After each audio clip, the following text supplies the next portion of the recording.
بسم اللہ الرحمن الرحیم۔ السلام علیکم سامعین۔ پاکستان کا وہ وزیر اعظم جو دودھ فروش تھا، وہ دودھ فروش سے وزیر اعظم کیسے بنا؟ آج سے تقریباً 95 سال قبل یعنی 20 سپتمبر 1916 کو لاہور کے ایک نواحی گاؤں میں ایک بچہ پیدا ہوا۔ 4 بہن بھائیوں میں یہ بچہ سب سے چھوٹا تھا۔ پورا گاؤں ان پڑھ مگر اسے پڑھنے کا بے حد شوق تھا۔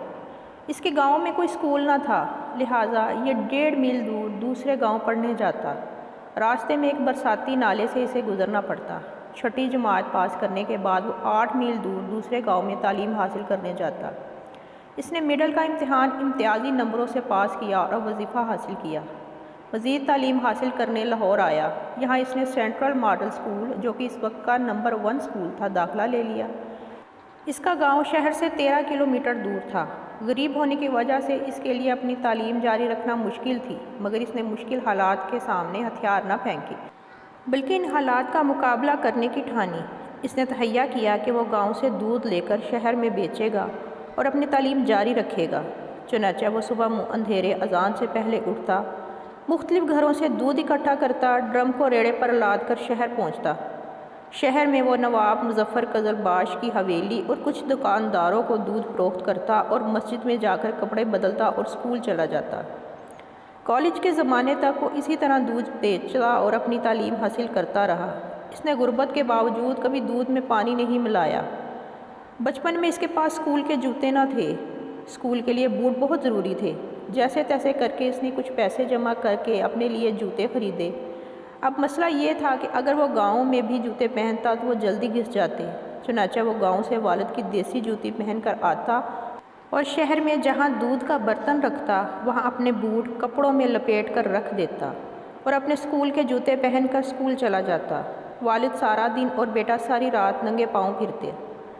1935 میں اس نے میٹرک میں نمایاں پوزیشن حاصل کی اور پھر اسلامیہ کالج ریلوے روڈ لاہور میں داخلہ لیا۔ اب وہ اپنے تعلیمی اخراجات پورے کرنے کے لیے گاؤں سے ریڑھی میں دودھ لاتا اور شہر میں فروخت کر دیتا۔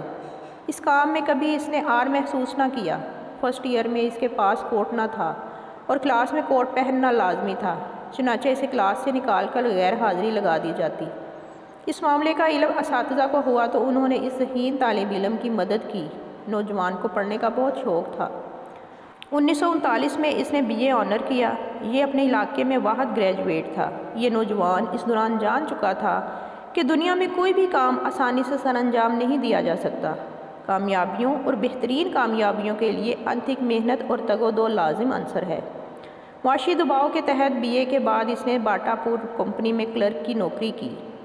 چونکہ اس کا مقصد اور گول لا یعنی قانون پڑھنا تھا، لہٰذا کچھ عرصہ بعد کلرک کی نوکری چھوڑ کر قانون کی تعلیم حاصل کرنے لگا اور 1946 میں LLB کا امتحان پاس کر لیا۔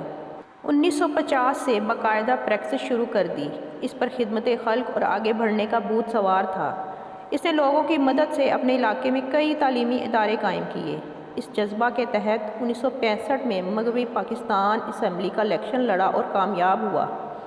پیپل پارٹی کے روٹی کپڑا اور مکان کے نعرے سے متاثر ہو کے اس میں شامل ہو گیا۔ 1970 میں پیپل پارٹی کے ٹکٹ پر MNA منتخب ہوا اور نواز مظفر قزلباش کے بھائی کو، جن کے گھر یہ دودھ بیچا کرتا تھا، کو شکست دی۔ 1971 میں ذوالفقار علی بھٹو کی پہلی کابینہ میں وزیر خوراک اور پسماندہ علاقہ جات بنا۔ 1972 کو پاکستان کے سب سے بڑے صوبے پنجاب کا وزیر اعلیٰ بنا۔ وزارت اعلیٰ کے دوران اکثر رکشے میں سفر کرتا۔ اپنے گورنر مصطفیٰ کھر کے ساتھ نبھا نہ ہونے کی وجہ سے استعفیٰ دے کر ایک مثال قائم کی۔ 1973 میں اقوام متحدہ میں پاکستانی وفد کی قیادت کی۔ 1973 میں وفاقی وزیر قانون و پارلیمانی امور کا قلمدان سونپا گیا۔ 1976 میں وفاقی وزیر بلدیات و دیہی مقرر ہوا۔ 2 دفعہ اسپیکر قومی اسمبلی بنا اور 4 سال تک انٹرنیشنل اسلامک یونیورسٹی کا ریکٹر رہا۔ ایک مفلس و کلاش ان پڑھ کسان کا بیٹا، جس نے کامیابی کا ایک لمبا اور کٹھن سفر اپنے دودھ بیچنے سے شروع کیا اور آخرکار پاکستان کا وزیر اعظم بنا۔ یہ پاکستان کا منفرد وزیر اعظم تھا جو ساری عمر لاہور میں لکشمی مینشن میں کرائے کے مکان میں رہا، جس کے دروازے پر کوئی دربان نہ تھا، جس کا جنازہ اسی کرائے کے گھر سے اٹھا، جو لوٹ کھسوٹ سے دور رہا، جس کی بیوی اس کے وزارت عظمیٰ کے دوران رکشوں اور ویگنوں میں دھکے کھاتی پھرتی۔ میرے قارئین اور ہم وطنوں، ملک معراج خالد تاریخ کی ایک حساس شخصیت تھے۔ آپ 23 جون 2003 کو اس دار فانی سے رخصت ہوئے۔ انا للہ و انا الیہ راجعون۔